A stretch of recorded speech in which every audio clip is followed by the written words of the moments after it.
ละเอียดพูด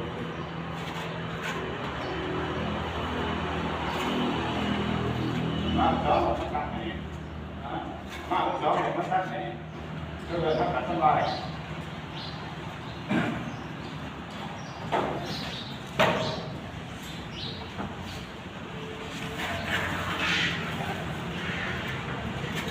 กินกาแฟด้วยนี่แหละคือก่อนศิลปินเนาะก่อนศิลปินต้องได้สู่กับเวียกงาน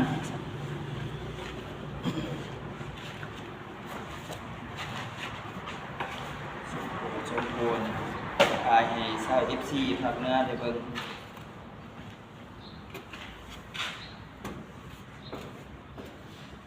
บ่พอเนี่ยสิน่าจะแรงกันโตโอ้เราสู้กอง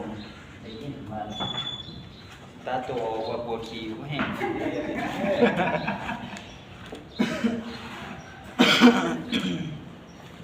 หนักที่หนักอยู่เลือดกอ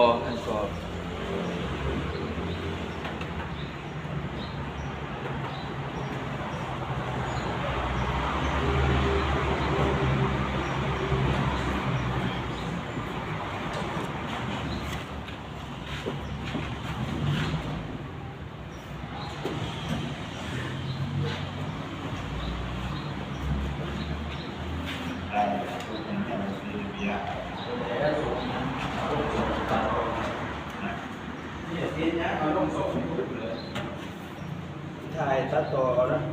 ถ่ายเอาลงสดให้ดูลงสดไม่ได้ดูเห็นเบิร์ดทั่วโลกเนี่ย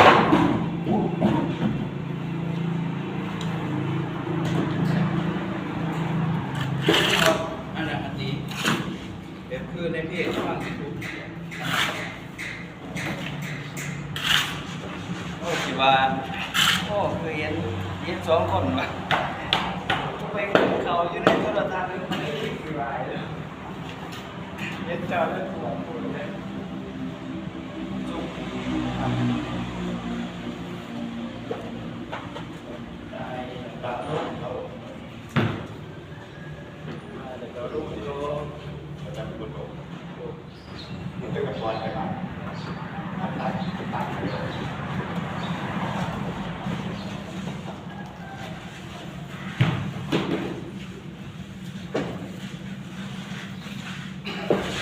นี่ก็ถือว่าเป็นการถ่ายให้ชาว FC ได้ฟังได้เบิ่งกัน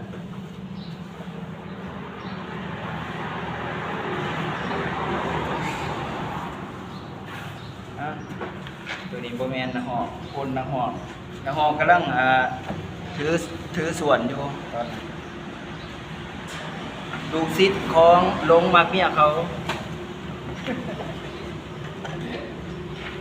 มันเขาบอกว่าตัวเมียเขาไอ้เนี่ยกินจนเกิด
บินไปสู่ประสบสำเร็จในทีเวียกงาน